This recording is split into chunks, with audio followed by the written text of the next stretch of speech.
Assalamualaikum warahmatullahi wabarakatuh. Ada mahasiswa ya studi agama semester 1 ya peserta mata kuliah bahasa Indonesia atau program studi ya, program kreatif mahasiswa ya. Semoga kita senantiasa dalam kebaikan dan keberkahan dan senantiasa dalam lindungan Allah Subhanahu wa taala. Insyaallah ini pertemuan yang kelima ya. Setelah pertama kita menyampaikan tentang gambaran mata kuliah ini ya, bahasa Indonesia yang berbasis dengan program kreativitas mahasiswa. Kemudian yang kedua tentang apa itu kreativitas ya, dengan beberapa contoh kasus ya. Kemudian yang ketiga ya, kita mendiskusikan tentang gambaran umum ya, tentang apa itu PKM dan jenis-jenisnya ya secara singkat. Terus kemudian kita bicara tentang apa itu karya tulis ilmiah ya.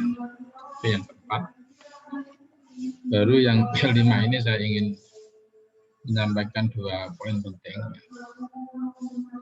yaitu pertama terkait dengan tahapan-tahapan sebuah karya tulis ilmiah.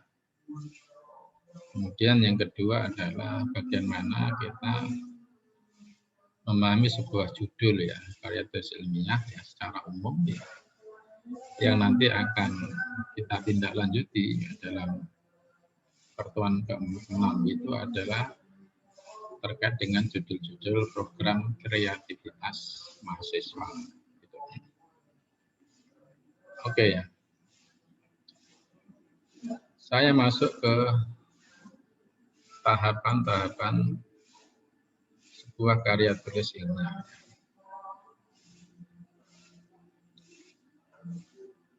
Kita membagi ada 3 ya. Tahapan sebuah karya tulis ilmiah itu, yaitu yang disebut dengan tahapan persiapan. Ya. Ada tahapan persiapan, kedua tahap pelaksanaan, yang ketiga adalah tahap finishing. Artinya kegiatan ilmiah apapun ya, itu selalu melampaui ya, 3 tahapan tadi, yaitu tahapan persiapan, tahapan pelaksanaan, tahapan finishing. Dan ini adalah tahapan-tahapan yang penting ya, dalam sebuah aktivitas ilmiah. Nah, sekarang yang dimaksud dengan tahapan persiapan itu apa? Yaitu pertama yang dimaksud dengan tahapan persiapan itu terkait dengan pemilihan ya. Pemilihan tema ya atau judul. Kenapa saya bedakan antara tema dan judul ya? Karena tema itu biasanya lebih luas ya. Judul itu lebih sempit, lebih terukur itu disebut. Misalnya kita bicara tentang pendidikan itu tema, tapi kan ada namanya pendidikan informal, ada pendidikan non formal, ada pendidikan formal, itu kan menjadi judul. Pendidikannya itu tema ya, tetapi atau dalam konteks politik misalnya, bicara tentang politik itu umum, tema politik. Tapi ketika sudah bicara tentang partisipasi masyarakat di Ponorogo dalam pembangunan, itu sudah judul, karena di situ ada mengandung spesifik partisipasi, ada definisi tentang Ponorogo, itu judulnya. Maka nanti Ini mohon diperhatikan. Caranya bagaimana untuk menentukan sebuah tema atau judul? Itu ada dua pendekatan. Ada dua pendekatan. Ada yang disebut dengan pendekatan teoritik. Enggak apa-apa ya, Kak. Semester 1 ya, teoritik. Yang disebut dengan pendekatan deduksi. Dan pendekatan empiris ya, atau fenomenologi bisa juga. Itu yang disebut dengan pendekatan induktif. Artinya ketika kita menentukan tema-tema atau sebuah judul-judul dalam sebuah kegiatan, nanti apakah nanti program kreativitas mahasiswa terkait dengan penelitian atau program kreativitas mahasiswa dengan pengabdian, ya, atau program kreatif mahasiswa tentang kewirausahaan ya, dan sebagainya ya tadi, atau karya tulis memuat ide berupa konsep perubahan di masa depan tadi ya, itu bisa muncul karena misalnya dari hasil-hasil riset, hasil literatur, hasil diskusi, hasil kajian, itu namanya deduksi, ya. Artinya dari teoritik. Perdebatan teoritik itu berarti perdebatan antar para ilmuwan ya, atau para ulama mendiskusikan suatu masalah ya, dan belum selesai, dan situlah aktivitas ilmiah itu adalah sebagai bentuk tindak lanjut ya, dari itu bisa ya. Atau yang kedua itu dengan pendekatan empiris atau fenomena ya, fenomena. Memudahkan logi nggak apa-apa, atau disebut fenomena.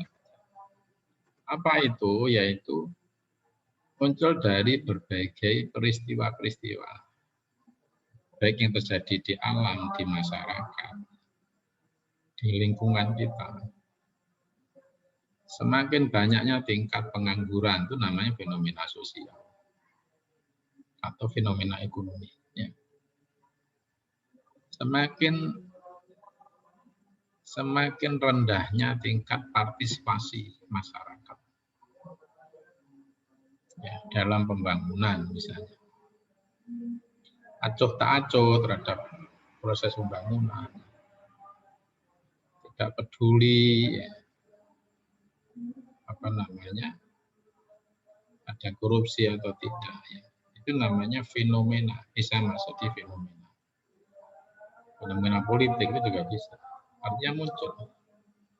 Semakin tingginya tingkat kenakalan remaja, itu fenomena sosial ya. Itu bisa kita cermati. Atau yang kedua itu misalnya tentang apa namanya, penanganan sampah yang tidak teratur, lingkungan yang jorok, yang tidak teratur, itu namanya fenomena sosial. Maka nanti di situ ilmuwan atau calon ulama mengambil peran apa yang kira-kira yang diambilkan, sehingga nanti muncullah yang namanya judul-judul tadi. Saya terangkan dulu secara umum dulu ya tentang persaingan. Nah, maka setelah ketemu maka muncul namanya yang ketiga adalah disebut dengan setelah kita menangkap tema ya, maka nanti kita sebut sebagai namanya judul ya, judul apa namanya, Bisa kita sebut dengan judul penelitian atau judul karya ilmiah. Ya, ada judul karya ilmiah. Nah, sehingga nanti setelah judul itu mulailah namanya proposal. Proposal ya, penyusunan proposal itu juga masih bagian dari apa namanya persiapan ya, sebuah aktivitas ilmiah. Mungkin sedikit saya ingin menjelaskan ya. Maaf ya. Ini kan masih persiapan ya. Nanti saya jelaskan dulu. Berarti pemilihan judul, ya. Terus ini juga bisa disebut pendekatan ini misalnya namanya apa? Penelusuran.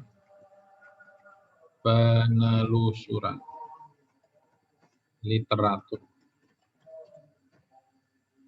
Penelusuran literatur. Atau pencermatan kondisi masyarakat. Atau yang disebut pemetaan masalah. Atau identifikasi masalah. Ini masih bagian dari persiapan. Kemudian muncullah namanya judul penelitian atau karya ilmiah, baru nanti disebut dengan penyusunan proposal. Terus poin yang keenam itu adalah namanya penyusunan instrumen. Alat ya, ukur. Disebut dengan alat ukur. Nanti ini saya kira berlaku ya di semua skema. Oke, sebelum saya perdalam ya di tahap persiapan itu, coba saya ingin menyinggung ya terkait dengan tahap. Nah, adapun tahapan pelaksanaan itu disebut dengan namanya pengumpulan data. Itu kalau konteksnya penelitian. Tapi kalau pengabdian itu sudah apa namanya pelaksanaan kegiatan. Ya. Pelaksanaan kegiatan yang merupakan bagian dari persoalan dalam mengatasi masalah itu kalau dalam konteks pengabdian.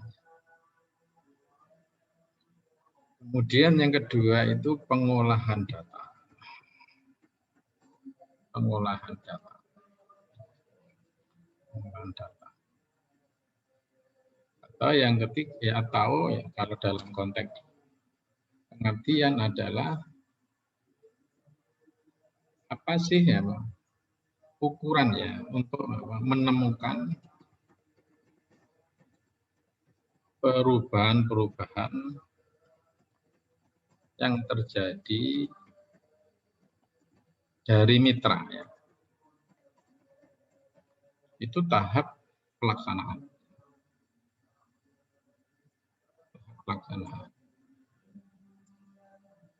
Baru yang ketiga itu disebut dengan finishing. Finishing itu meliputi satu adalah penyusunan laporan penelitian atau kegiatan.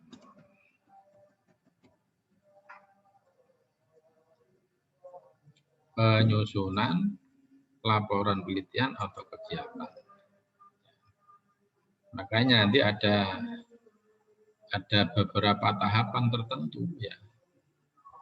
Ada beberapa tahapan tertentu misalnya kapan persiapan, kapan pelaksanaan, kapan finishing itu memang harus diatur. Kalau kita itu hanya membutuhkan waktu sekitar 4 bulan efektif. Ya. Maka itu harus diatur kapan kita persiapan, pelaksanaan sama finishing. Kalau kita nggak bisa ngatur ya bisa nggak selesai. Itu soal manajemen waktu itu penting ya. Makanya ada apa? Manajemen skill ya, kemampuan manajemen itu diantaranya di samping mampu mengoptimalisasikan potensi internal eksternal untuk kegiatan ilmiah tadi, yang kedua adalah mengatur waktu. Itu. Kemudian yang kedua itu adalah presentasi, yang menyebut desiminasi. Apa yang saya lebih cocok adalah apa? Pertanggungjawaban. Pertanggungjawaban akademik. Makanya ada monitoring internal, ada monitoring eksternal, ada monef internal, ada monef. Itu bagian dari bentuk tanggung jawab. Kemudian yang misalnya yang bisa sehingga dipilih, termasuk nanti apakah masuk PIMNAS atau tidak, itu sebenarnya masih konteksnya bagian dari pertanggungjawaban akademik, itu finishing. Nah, bentuknya itu adalah pertanggungjawaban akademik itu di samping ada monef, ya, monitoring dan evaluasi. Ya. Yang kedua, ya, bagian dari pertanggungjawaban akademik itu ya kalau presentasi ya di forum-forum ilmiah ya, baik nasional maupun internasional. Sehingga nanti muncul istilah proceeding ya, itu di situ itu adalah dari presentasi. Dipresentasikan di mana? Apakah di internal kampus, apakah antar kampus? Itu kan bagian dari PIMNAS itu kan ada presentasinya. Itu sih.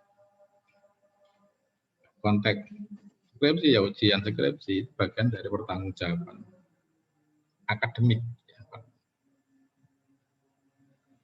Juga yang sekarang dipandang penting ya, saya masukkan poin yang ketiga itu adalah soal publikasi ilmiah.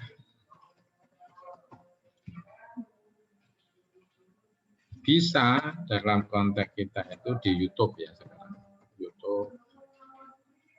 Kemudian bisa di jurnal ilmiah, ya, publikasi ilmiah. Bisa di jurnal ilmiah. Ya. Pertama ini ya YouTube, jurnal ilmiah dan lain-lainnya. Artinya memang ada sisi ini yang namanya gini. Sehingga ketika kita sudah bisa menyusun hasil dari apa kegiatan kita atau penelitian kita, setelah kita pertanggungjawabkan secara akademik, apakah nanti dalam bentuk tersusunnya dokumen ya, prototipe, model atau modul ya, atau nanti YouTube terus dipublikasikan jurnalnya, itu ya kita katakan sebuah kegiatan itu kita sebut dengan apa? Sudah kita anggap selesai, finishing itu di situ. Oke ya, sekarang dalam kesempatan ini saya ingin menjelaskan ya tentang bagaimana ya penentuan judul tadi ya. Tema sama judul sudah saya anggap selesai. Ya.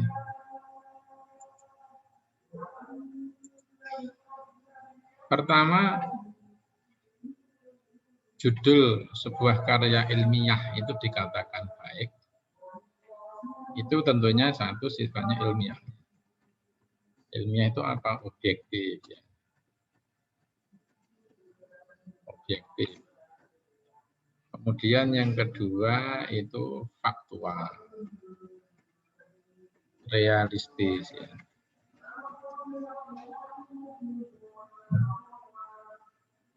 Kemudian analitis,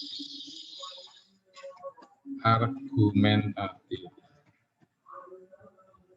Itu yang disebut dengan ilmiah. Saya kira sudah kita diskusikan pada Kemudian yang kedua itu adalah sesuai dengan kualifikasi penulisnya atau peneliti ya, atau pengabdi.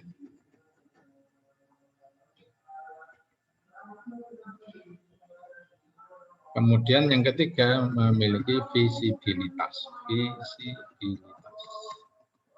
Oke, yang pertama kan sudah saya jelaskan. Sekarang yang kedua, apa yang dimaksud dengan kualifikasi penulis itu?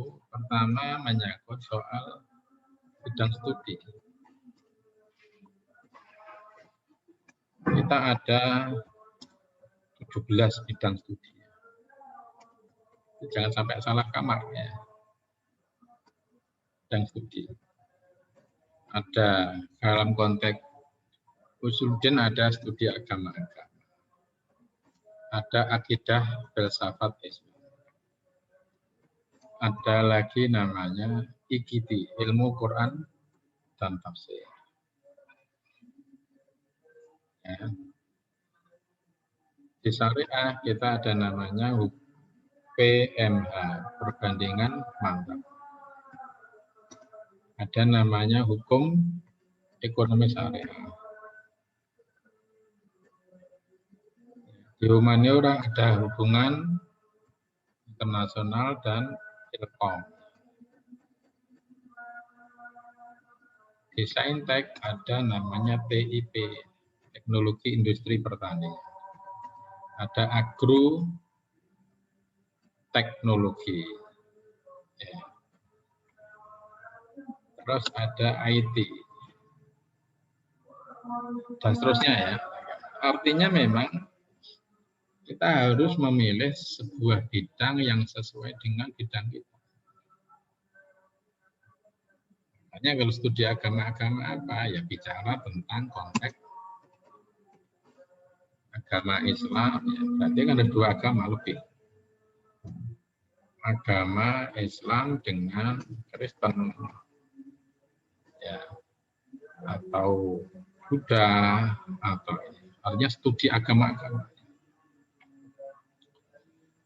Makanya jangan salah kamar. Misalnya kalau tarbiyah itu bicara tentang pendidikan agama Islam, pendidikan bahasa Arab, pendidikan bahasa Inggris. Itu jelas ya, pendidikan agama Islam, pendidikan bahasa Inggris, terus pendidikan bahasa Arab, bahasa Inggris, pendidikan agama Islam. Itu jelas. Dan agama lain. Itu harus ada unsur itu. Kemudian yang ketiga itu adalah sesuai dengan jenjang pendidikan. Ada S1, S2, dan S3 itu beda. Memahami teori, aplikasi teori, kritis dan menemukan teori baru. Itu kalau S3. Kita masih S1. Tapi pada pemahaman konseptual. Apa itu pluralisme? Ya, apa itu toleransi beragama? Ya. Toleransi beragama. Ya. Apa itu konflik beragama? Ya, dan seterusnya. Juga itu ya jenjang pendidikan. Ya, lebih kepada kalau S1 itu pemahaman konseptual,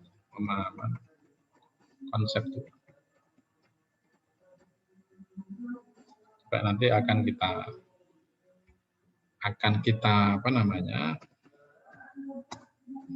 kita lihat dalam konteks PKM ya, program kreativitas mahasiswa. Kemudian yang ketiga itu adalah sesuai dengan kecenderungannya.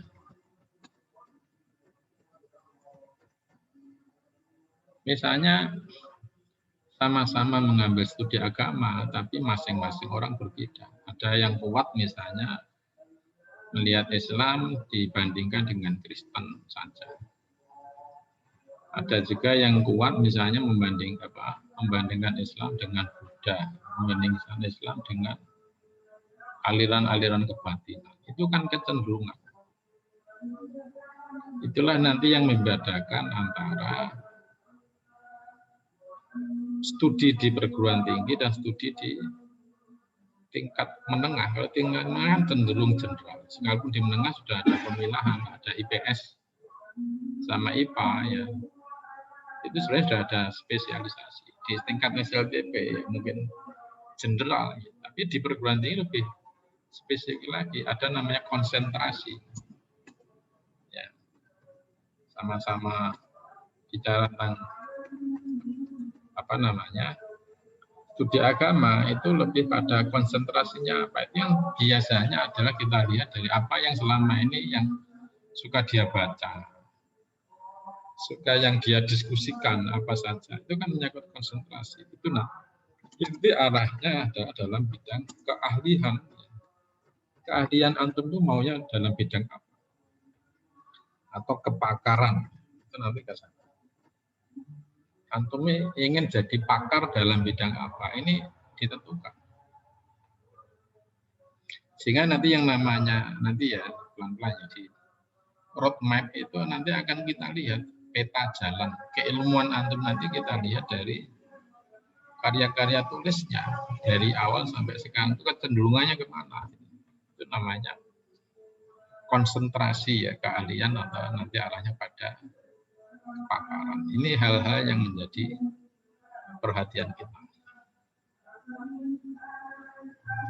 Makanya nanti umpama saya sebagai reviewer ya untuk ketika muncul judul yang jelas SAA bicara tentang yang ditolak karena tidak memenuhi kualifikasi penulis.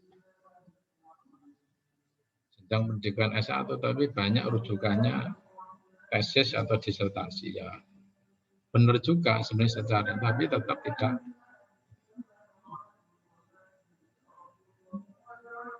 Terus kemudian harus jelas konsentrasinya itu apa, kepakarannya itu apa. Itu yang tiga hal ini harus kita perhatikan dan itu sudah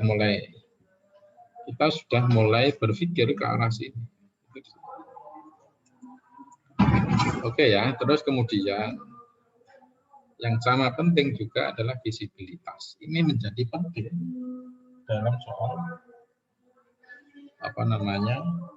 kalau sudah dalam dunia ilmiah hal-hal ini sudah menjadi perhatian.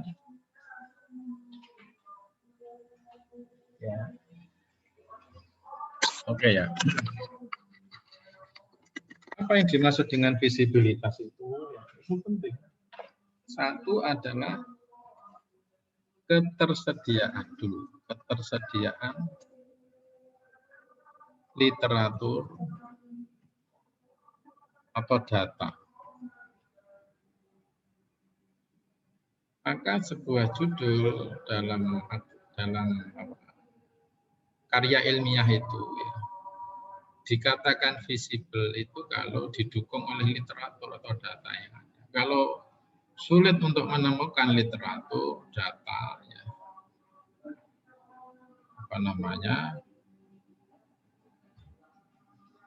data ya, tulisan-tulisan pendukungnya ya itu tidak ada. Memang jangan dipaksakan menjadi sebuah judul penelitian. Karena kekuatan karya ilmiah itu adalah di data. Kalau novel, cerpen, dan sebagainya itu adalah kekuatannya di imajinasi. Tetapi kalau karya tulis, itu kekuatannya terletak di data. Maka salah satu yang harus menjadi pertimbangan kita itu adalah ada nggak literatur, ada nggak data. Ketika kita membuat sebuah karya tulis itu, semuanya kan karya tulis, masuk dalam sebuah karya tulis ilmiah, PKM itu. Kemudian yang kedua yang perlu saya sampaikan itu adalah menyangkut soal aksesibilitas.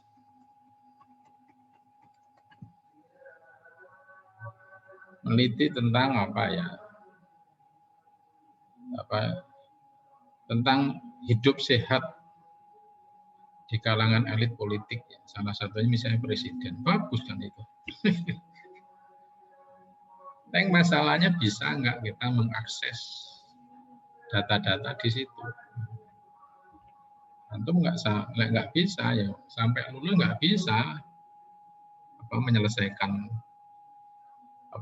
karya tulis ilmiah antum itu. Makanya harus dipertimbangkan. Maka yang disebut ilmiah dalam misalkan bukan kok jauh tidak, justru kalau saya menyarankan adalah judul-judul yang terkait dengan sekitar kita.